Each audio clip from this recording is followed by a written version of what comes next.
Subscribe now and press the bell icon. Never miss an update.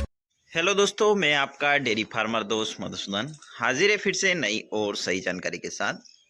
आज का जो topic है वीडियो बनाने का कि डेयरी फार्म में वाकई में है मुनाफा या है घाटा। क्योंकि अक्सर आपने सुना होगा कि डेयरी फार्म फेल हो जाते हैं, डेयरी फार्म में नुकसान हो जाता है, डेयरी फार्म में प्रॉफिट नहीं है, क्योंकि अब दूध का जो रेट है लगातार कम होते जा रहा है और कई बार फीड का रेट जो है बढ़ते जा रहा है। तो इसी कंडीशन में कई सारे ऐसे सवाल हमारे मन में रहते हैं कि डेयरी फार्म में वाकई में प्रॉफिट है या नहीं, क्योंकि फीड के रेट लगातार बढ़ते जा रहे हैं और दूध के रेट कम होते जा रहे हैं। जैसा कि जो गाय है उसका दूध का रेट आपको लगभग 30 रुपये के आसपास मिल जाता है। 30 से 35 रुपये दूध का प्राइस आपको अच्छे मिल जाता है, जो कि काफ़ी नॉर्मल प्राइस हैं और ठीक प्राइस हैं। क्योंकि जो फीड है, फीड का प्राइस आपको 30 रुपये किलो मिल जाता है, पर कई बार यदि फीड आप घर पे तैयार करते हैं तो आप 22 से 25 रुपये में फीड तैयार कर सकते हैं।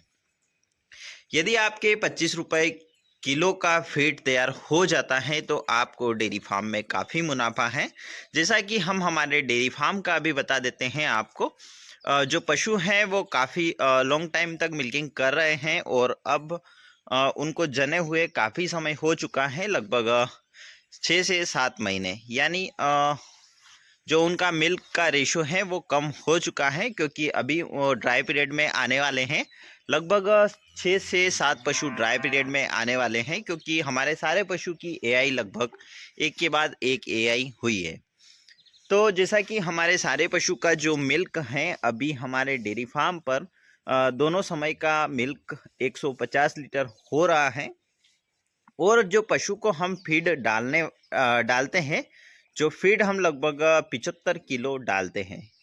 यानी 150 किलो दूध होता है और 75 किलो पशु आहार होता है। यानी जो मिल्क होता है उसका आधा फीड पशु खा लेते हैं।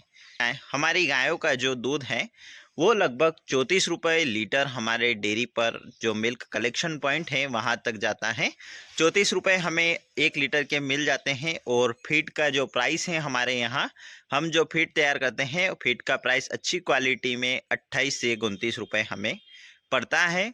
और इसी प्रकार से ओवरऑल अगर 30 रुपये फीड का प्राइस माने और 34 रुपये हम दूध का प्राइस माने तो दोनों प्राइस में 4 रुपये का डिफरेंस है। उसके अलावा जो फीड है, फीड हमें आधा लगता है, दूध का प्रोडक्शन डबल होता है। जैसा कि 75 किलो फीड लगता है तो 75 किलो दूध से 75 किलो फीड को हम माइनस भी कर देते हैं। यूँ समझ ले कि 34 रुपये किलो फीड है और 34 रुपये किलो मिल्क है, तो भी 34 रुपये किलो से 34 रुपये मिल्क को हम अगर समझ लेते हैं कि 34 रुपये किलो से हमारा 34 रुपये मिल्क का जो रेट है बराबर होता है, परंतु मिल्क होता है 150 और फीड होता है 75 किलो। तो इसी प्रकार से 75 लीटर मिल्क का प्राइस हमें बच जाता है। आप कैलकुलेशन कर सकते हैं। यानी 150 लीटर दूध का जो 5100 रुपये हमें मिलता है, उसी प्रकार जो 5100 रुपये का जो आधा आप मान लें 50%, तो वो हमें जो फीड का जो खर्च है उसमें चला जाता है। और कुछ डेयरी फार्म का जो मेंटेनेंस होता है, मेडिसिन वगैरह लगती हैं, उसमें चला जाता है 50%। तो हम जैसा कि लगभग 2500 रुपये हम फीड का मान के चलते हैं और 2500 रुपये 5000 रुपये हमें मिल्क का मिल जाता है।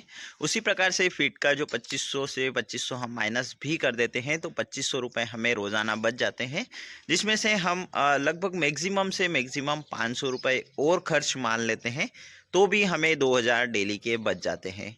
क्योंकि सारे पशु ड्राई पीरियड में है, इसीलिए मिल्किंग थोड़ा सा कम है। यदि सारे पशु अभी जने होते हैं तो मिल्किंग का जो रेशो है वो लगभग 200 से 250 लीटर चला जाता और काफ़ी बेनिफिट हमें होता ज़्यादा। पर यह बेनिफिट हमने शुरुआती दौर में ले लिया है, इसीलिए अभी मिल्क का रेशो काफ़ी कम हो चुका है। क्योंकि हर डेयरी फार्म पर जो मिल्क का प्रोडक्शन है, ड्राई पीरियड में काऊ का जो मिल्क है वो काफ़ी कम हो जाता है, इसीलिए फिर भी आपको डेयरी फार्म पर मुनाफा होता है। और डेयरी फार्म में मुनाफा होता है यदि आपका बेहतर मैनेजमेंट है, बेहतर फीड है और सही तरीके से आप और सही समय से आप काम करते हैं। पशुओं का समय समय पर रूटीन चेकअप होता है, पशुओं की जो मेडिसिन है वो देते रहते हैं, पशु का खास ख्याल रखते हैं, पशुओं की जैसे थनैला जैसी समस्याओं का ख्याल रखते हैं, पशु के जो रेड वाटर की समस्या का ख्याल रखते हैं, पशु का जो फीवर हो जाता है उसका ख्याल रखते हैं, पशु का जो लीवर डैमेज हो जाता है उसका ख्याल रखते हैं। तो आपके डेयरी फार्म पर बीमारियों के चांसेस काफ़ी कम हो जाते हैं और आपके डेयरी फार्म पर बीमारियां नहीं आती हैं और नॉर्मल जो ट्रीटमेंट है वो चलता रहता है और आपको जो दवाई वगैरह का जो खर्च है, डॉक्टर का खर्च है, वो ज़्यादा नहीं आता है और सही मैनेजमेंट से आपके डेयरी फार्म में काफ़ी प्रॉफिट होता है। अभी ड्राई पीरियड में भी हमें लगभग 2000 से 2200 रुपये का प्रॉफिट रोज़ाना हो रहा है और इसी प्रकार से यह प्रॉफिट पहले 3000 से 3300 रुपये था, परंतु अभी थोड़ा ड्राई पीरियड की वजह से थोड़ा सा मिल्क कम हो रहा है, इसीलिए प्रॉफिट थोड़ा सा कम हो चुका है। परंतु यह प्रॉफिट शुरुआती दौर में अच्छा रहता है और लास्ट टाइम तक प्रॉफिट अच्छा लेने के लिए आपके पशु की समय पर एआई होने चाहिए। बाकी वीडियो आप देख सकते हैं हमारे यूट्यूब चैनल पर, काफ़ी सारे वीडियो हमने बनाए हैं जिसमें नई और सही जानकारी हमने अपलोड करी है अपने डेयरी फार्म की और युवाओं को डेयरी फार्म शुरू करने में क्या समस्या आती है, अच्छी गाय का सिलेक्शन कैसे करें, सारे वीडियो आपको मिल जाएंगे। कहीं ना कहीं डेयरी फार्म में अच्छा प्रॉफिट है, अदर बिजनेस से काफ़ी अच्छा प्रॉफिट डेयरी फार्म में हमें मिल जाता है। अच्छा मैनेजमेंट यदि होता है तो हमें 40 से 50% डेयरी फार्म में प्रॉफिट मिल जाता है। और भी यदि आप डेयरी फार्म से संबंधित अधिक जानकारी चाहते हैं तो कमेंट करिएगा, हम बनाएंगे उस टॉपिक पर वीडियो ताकि मिल सके आपको बेहतर, सही और नई जानकारी।